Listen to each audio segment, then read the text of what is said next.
दोस्तों, आपने अपने आसपास गांव समाज में देखा होगा, लोग विंध्याचल, वैष्णो देवी, हरिद्वार, अयोध्या, मथुरा व अन्य तीर्थ स्थल एवं देवी देवताओं के मंदिर में दर्शन करने जाते हैं।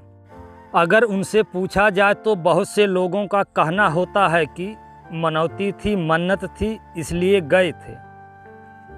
तो क्या है धर्मों में मन्नत मनौती का मायाजाल? इस वीडियो में इसी की बातें।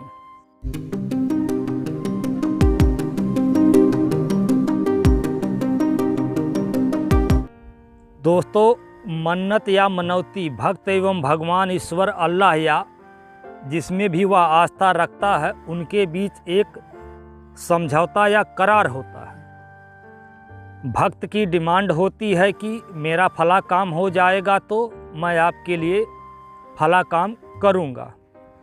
अब अलग अलग भक्तों की अलग अलग मनौती मन्नत हो सकती है, जैसे कि धन दौलत, सुख समृद्धि, नौकरी, प्रमोशन, पुत्र की प्राप्ति, बीमारी से मुक्ति, मनपसंद शादी इत्यादि। मनौती के बदले में लोग क्या करते हैं? मंदिरों में जाके लड्डू नारियल चढ़ाना, दर्शन करने जाना, घर में जागरण कराना, रामायण पाठ कराना, बकरे की बलि देना इत्यादि काम किया जाता। मेरे गांव में देखिए, ज़्यादातर लोग बच्चे की पहली बार बाल कटाने, मुंडन कराने के लिए विंध्याचल जाया करते हैं। ज़रा सोचिए, किसी के घर जाओ, वहाँ बाल बनवा के चले आओ, क्या इससे उसको अच्छा लगेगा या बुरा लगेगा? सन 2001 में मेरे पिताजी सीरियस बीमार थे। बनारस में उनका इलाज चल रहा था। मेरी माता और बड़ी मामी जी, मेरे गांव में ही एक काली माता का मंदिर है, वहां मनौती मान दी थी कि यदि मेरे पिताजी ठीक होकर आ जाएंगे तो काली माता के मंदिर में काली बकरी की बलि दी जाएगी। खैर, मेरे पिताजी डॉक्टरों के इलाज से ठीक होकर घर आ गए। जब मुझे पता चला कि बकरी की बलि की मनौती की गई है तो मैंने कड़ी नाराज़गी के साथ घर वालों को मना किया।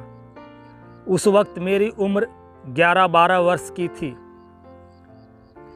दोस्तों, मनौतियों से कुछ नहीं होता है। अगर ईश्वर मनौती को पूरा करते तो लोग सबसे पहले अपने दुश्मनों के मारने की मनौती दुआ करते। मुस्लिम धर्म में भी मन्नत मुरादें मांगी जाती है और तमाम दरगाह मजार पर जाकर चादरें चढ़ाई जाती हैं। लोग मन्नत मनौती के जाल में सच्चाई और श्रद्धा से नहीं, अंधविश्वास के कारण फंसे हुए हैं। मान लीजिए कोई लड़का लड़की है, किसी परीक्षा में 2-3 बार फेल हो गए हैं। वे लोग अपनी असफलता से सीखते हुए कड़ी मेहनत लगन से पुनः परीक्षा की तैयारी कर रहे हैं। अब इस बार उनके घर वालों ने मनौती कर दी है माता वैष्णो की कि अगर बच्चे परीक्षा में पास हो जाएंगे तो वे वैष्णो देवी दर्शन करने के लिए जाएंगे। अब संजोग से इस बार बच्चे परीक्षा में पास हो जाते हैं। अब घर वालों को लगेगा कि बच्चे 2-3 बार परीक्षा में फेल हो गए थे, इस बार माता वैष्णो की मनौती की गई, इसलिए बच्चे परीक्षा पास हो गए हैं। अब पूरा परिवार माता वैष्णो देवी का दर्शन करने के लिए जाएगा, बेशक वहाँ बस पर आतंकवादी हमला हो जाए।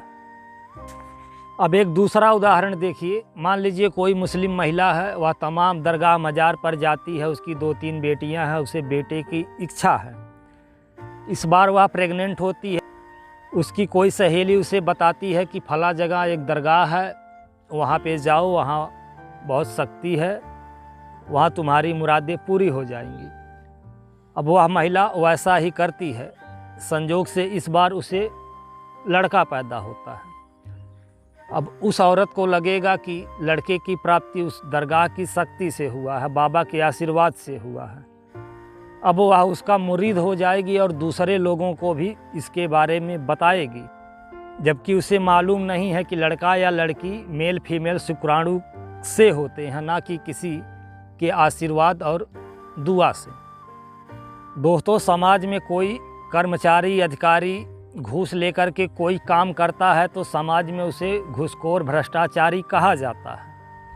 इसी तरह से अगर कोई देवी देवता ईश्वर अल्लाह नारियल चुनरी चढ़ाने से या चादर चढ़ाने से खुश होकर किसी का काम कर देते हैं तो मैं तो समझता हूँ कि उनसे बड़ा भ्रष्टाचारी कोई नहीं है। तो दोस्तों, यह था धर्म में मनौतियों का माया जाल।